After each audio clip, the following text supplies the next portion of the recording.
यहाँ मंगोली के पास में देखिए क्या काम है वो आपको आने वाले टाइम में पता लगेगा। पुलिस अगर पॉल्यूशन सर्टिफिकेट मांगती है तो हम कहाँ से लाएंगे, डर भी लगता है भाई इस पुल में चलते हुए। सबसे पहले आप सभी को मेरा प्यार भरा नमस्कार। मेरा नाम है आलोक राणा और स्वागत है आप सभी का देवभूमि उत्तराखंड के इन खूबसूरत पहाड़ों से।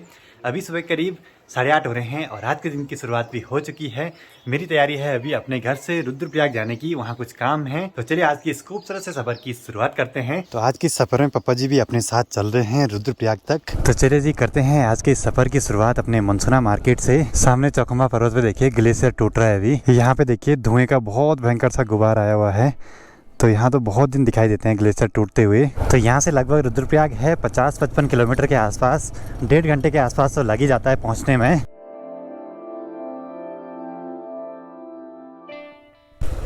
यहाँ मंगोली के पास में देखिए भयंकर वाला लैंडस्लाइड हुआ है आजकल, वो भी 2-4 गाड़ियाँ आई नहीं कि उखीमठ मार्केट में जाम लग जाता है। आगे एक हिमालयन जा रही है और मैंने पापा जी को बताया कि हिमालयन है, तो पापा जी बोले लुक तो कुछ अच्छा नहीं है। मैंने बोला वो कहीं भी चढ़ जाती है, चाहे ऑफ रोड हो कुछ हो। तो अभी हमें भारत सेवा आश्रम में और यहाँ पे बजरंगबली जी के मंदिर में थोड़ा सा हाथ जोड़ के UK 08 से आ रखे हैं G900 और सुपर बाइक वगैरह। अब ऐसी जगहों पे रहता है पत्थर गिरने का डर, जहाँ ऊपर से रोड कटिंग का काम लगा हो, तो बहुत सावधानी से चलना पड़ता है ऐसी जगहों पे। वैसे ऊपर देखते हुए और वैसे नीचे रोड पे देखते हुए। और सामने देखिए स्प्लेंडर वाले भैया बहुत धुआं छोड़ते हुए, और ना तो गाड़ी पे नंबर प्लेट ना कुछ, और टायर भी उसका ऐसे बबलिंग कर रहा है। सब चीजें गड़बड़ती लग रही है उस बाइक की मुझे।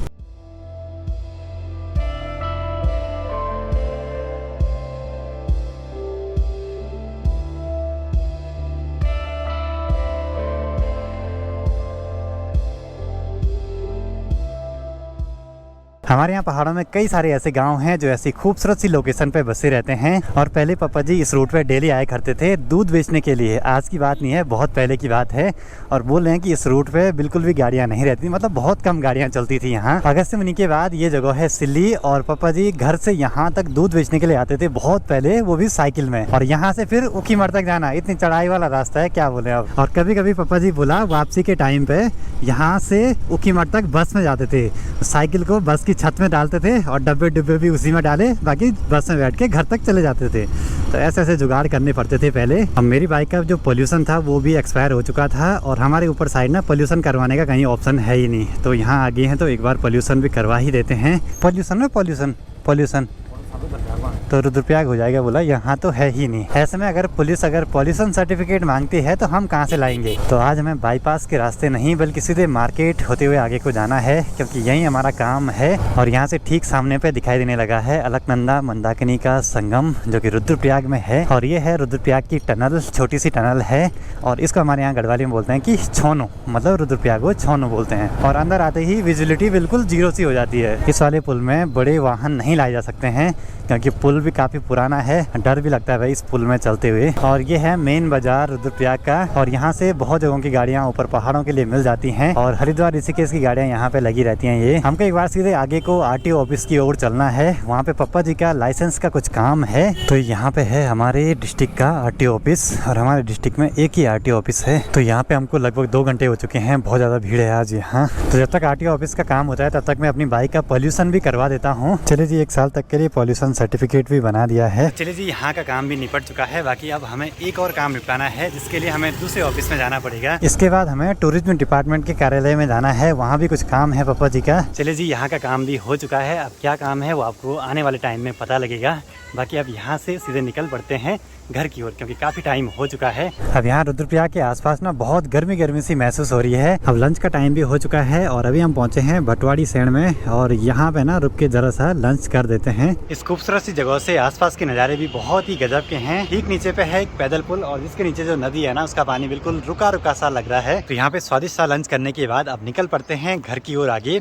और अभी उखीमठ में बैंक में हमें कुछ काम है, तो वो भी निपटाना है, तो टाइम से निकलना पड़ेगा यहाँ से। ठीक है फिर मिलते हैं।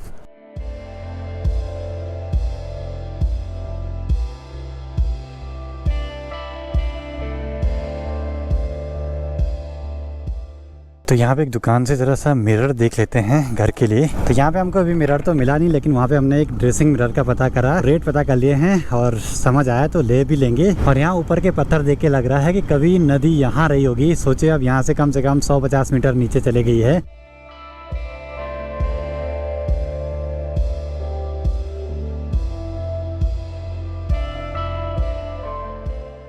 चले जी, पहुंच चुके हैं अपने ऊखीमठ मार्केट में। अब यहाँ पे पापा जी का बैंक में ज़रा सा काम है और यहाँ से नीचे का रास्ता है SBI के लिए।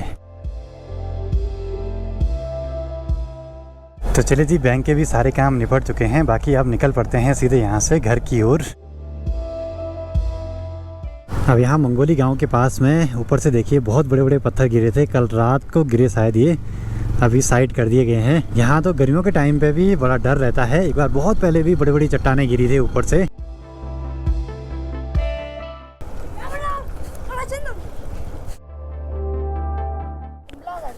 हाँ, मैं ब्लॉगर हूँ। पूरे दिन भर की दौड़ भाग के बाद अभी घर के पास में पहुँच चुके हैं और आज जितने भी कामों के लिए हम निकले थे सारे काम पूरे हो चुके हैं। देखते हैं आगे आगे क्या होता है। एक बार पुराने वाले घर पे चलते हैं थोड़ा सा। अब जैसे हम घर में पहुंचे, माँ बोली मैंने खिचड़ी तो बना रखी बल खाने के लिए, भाई खाई ही नहीं, बल अकेले में खाया नहीं जाता ना। जब भी माँ घर में अकेले रहती है, पहले तो या तो खाना बनाएगी नहीं, बनाएगी भी तो टाइम से खाएगी नहीं। शाम के 5 बज रहे हैं, थोड़ी देर में सनसेट हो जाएगा। थोड़ा सा मुझे जाना है ऊपर रोड पे, वहाँ पे कुछ सामान आया है। यहाँ पे कुछ ये पौधे आए हुए हैं, ये हैं आड़ू के, तो इनको लगा देंगे घर में जाके। इन पे देखिए नई नई कोपले भी आ रही हैं। घर के आसपास अगर फलदार वृक्ष लगाएंगे तो बाद में कभी ना कभी तो फल मिल ही जाएंगे। और कल जब आप ये वीडियो देख रहे होंगे, मैं तब तक किसी 2-4 दिन के लंबे सफर पर निकल जाऊंगा। अब घर में आने के बाद चाय का आनंद ले लेते हैं इन खूबसूरत पहाड़ों के सामने सनसेट के टाइम पे। एक ओर से सनसेट हो चुका है और हमारी तैयारी भी हो चुकी है नए वाले घर पे जाने की। और घर पे जाके ना मुझे अभी पैकिंग भी करनी है। कल सुबह सुबह निकल जाऊंगा मैं अपने आगे की सफर पे। और कुछ दिनों में होली भी आने वाली है, तो होली के लिए घर वापसी भी आना है। तो यहाँ घर से चक्की पे कुछ गेहूं ले जाने थे पिसवाने के लिए। आधे रास्ते तक पापा जी ले आए और आधे रास्ते से मैं ले जा रहा हूँ। चढ़ाई का रास्ता है ना, मिल बांट के करेंगे तो किसी को ज्यादा थकान नहीं लगेगी। रात के 10:30 हो रहे हैं और यहाँ पे वीडियो एडिटिंग भी कंप्लीट हो चुकी है। आज बहुत सारे काम रह गए थे। सबसे पहला काम तो वीडियो एडिटिंग करना ही था।